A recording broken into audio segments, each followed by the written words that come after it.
Hey guys, it's Charlene. Today I'm sharing a card that I made with the new Lovely Layers apple barrel. This is a really cool die set.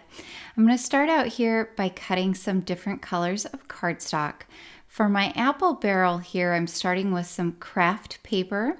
So I've cut out the base. I'm going to cut out the top as well, and then you'll see later I cut out the detail piece, and I'm going to do that here now in some gray cardstock. So there's two little detail pieces that layer up to create the band around the apple barrel. Now I'm going to cut out several of these apples. I'm going to cut out enough to make 8 double layered apples. So you'll see how I layer those up here in a minute.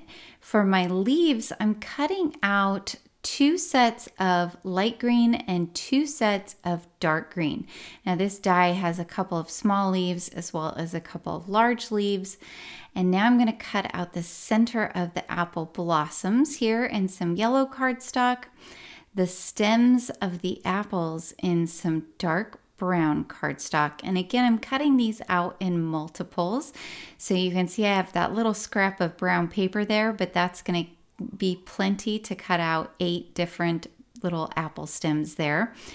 And for the apple blossoms, I'm just cutting them out in some white cardstock. I'm cutting enough to make 4 double layered apple blossoms.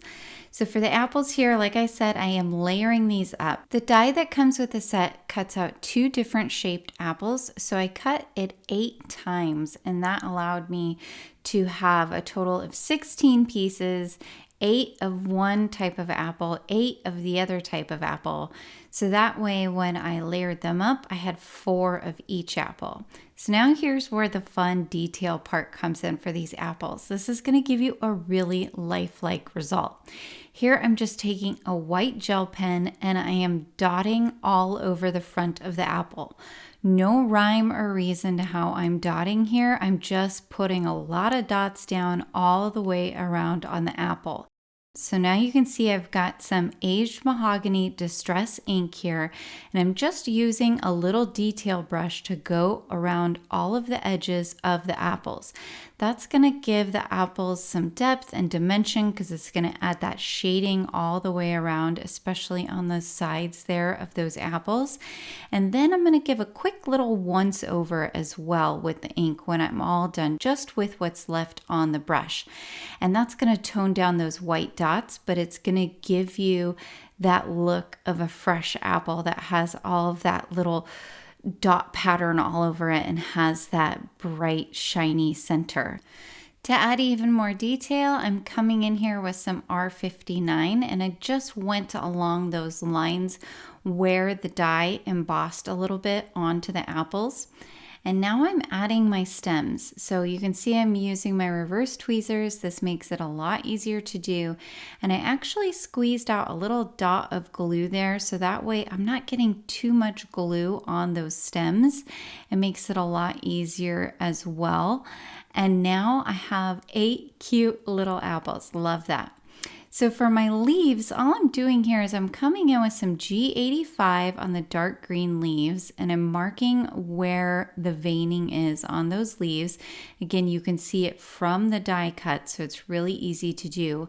And then I went over the whole leaf with some G00. Now you're not going to actually see the G00, but what it does is it helps to blend out the G85. Same concept for the lighter leaves, only I used YG23 and YG00. For our apple barrel here, I'm doing a similar thing. I'm using E47, which is my dark brown here. I'm marking all the little spots that you can actually see from the die cut. And then I'm going over everything just to blend it all out with some E37. Really, really easy to do, but it's going to give the final piece so much depth and dimension because it's going to look like it's been hand colored to have all of that variation in it, when in reality, all I'm doing is just following the lines of the die cut. So simple. So here you can see now that the Copic marker has dried, just how cool it looks with all of that added dimension on there. Oh, love it. For the apple blossoms, I went ahead and I cut out 4 sets of those, and I'm going to layer them up so that I have a total of 4 apple blossoms. Really easy to do to layer these dies up, and it just adds so much because it gives your die cuts a lot of life and dimension because of how much it raises them up off the top of your card. But because you're only layering them slightly, it's really not going to increase the thickness or bulk of your card by very much. Still makes it very easy to mail if that's what you want to do. So for the shading on the apple blossoms here, I'm just using some W1. It's a really light warm gray. And then for the centers here, I'm dotting where the die indicates with some Y35. I am layering those up as well on the center of the apple blossoms. And once they're done, you can see there just how much depth these really have. They look really cool. You can even see it in the video, just how substantial doing that layering makes them look. For the binding that goes around the barrel, you could do this in wood tones as well, or you can do it in kind of metal silver tones, which is what I did there. I used some C5 to hit the little rivets and around the edges, and then again I blended everything out with some C0. Cool grays are great for metal. They really make things look nice. I layered the 2 pieces up, just using some liquid adhesive there, and now I can go ahead and glue that piece directly onto the top piece here of the wood barrel. I like it in the metal because I feel like it kind of breaks up the wood and makes things look pretty interesting. But like I said, you could definitely do that in wood tone as well. So here we have the lovely Layers barnwood fence, which is beautiful. I cut that out in some white cardstock, and I'm actually going to trim it down because I don't want it to take up the whole front of my card. So you can see I'm going to take it right over the top of the second slat that goes across the pieces there, and I'm just going to cut it here with my paper trimmer.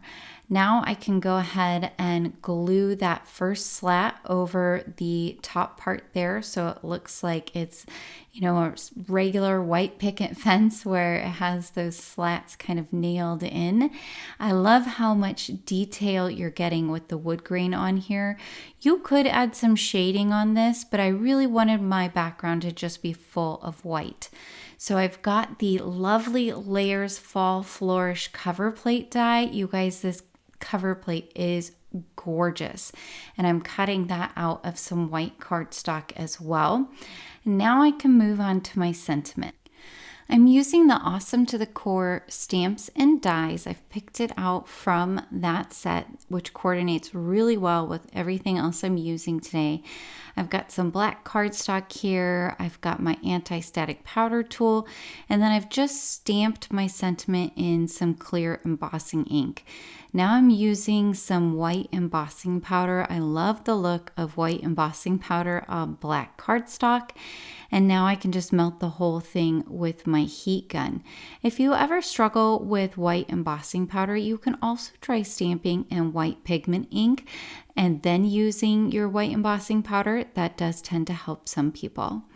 Now I can cut everything out with the dies, and I did go ahead and cut 2 extra using the dies, so that way I can layer these up as well. You can see I've already layered up the You're Awesome, and here I'm layering up the To the Core. These dies cut really nicely, very close all the way around the sentiment. I love, love, love that. So once those dry, I'm going to put together the whole card.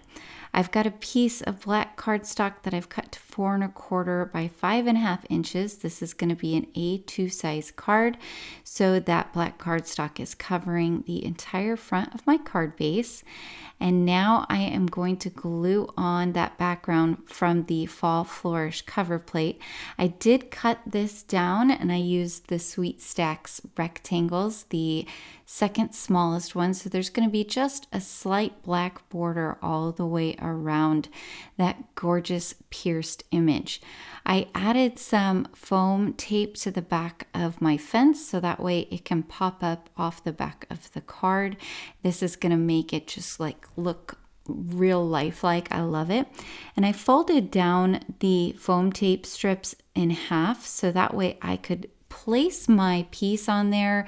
Once I liked how it looked, I could push down the top part, and now I can just pull off the rest of the release tape and push down the other half. Great tip if you struggle at all with kind of positioning things when you use double-sided foam tape.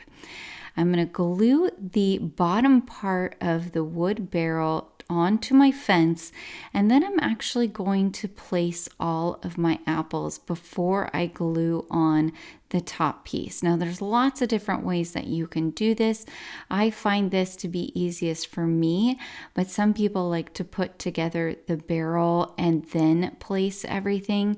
For me, I like to be able to kind of move things around in case I need to before I adhere that top part of the barrel down. So I'm going to make these apples look like they are nice and piled up. So I'm coming in and putting 3 along the bottom, and I'm going to put 3 along the top, but you'll see I'm tucking the top ones behind the bottom layer of apples. So that way it looks like these are really piled up in that barrel. And you'll notice that my bottom center apple is kind of down a little bit, and my top center apple is up a little bit, so that it kind of is mimicking that oval shape that's at the top of the barrel. Now I can glue down the top of the barrel on here. Not everything is going to be touching, even though I put glue over the whole thing, but enough things will be sticking together that that's not going to move around. I did put an acrylic block on there just while it was drying. I added an apple blossom in that bottom left corner, and then I'm layering 2 apples here just so they look like maybe they fell out of the bucket. Adding an apple blossom on top of them, as well as one in the bucket to create a triangle there with those. And now I can glue down my sentiment. I put the to the core down just for placement while I was adhering the top part, and then I adhered to the core. And now I have gone around all over on the card and added just different leaves here and there, tucked them in behind the blossoms, as well as on top of the apples. This also just adds a little bit of color to the card so that it makes it more vibrant. A little bit of bling is always a great idea, so I'm using the Heartfelt Harvest gem stickers, and I'm using various sizes of the dark red. So here is the finished card. Oh, I love how this looks. I hope you guys picked up some tips and tricks today. Please be sure to like and subscribe, as well as hit that notification bell so that I can continue bringing you more crafty content in the future. Until next time, happy crafting!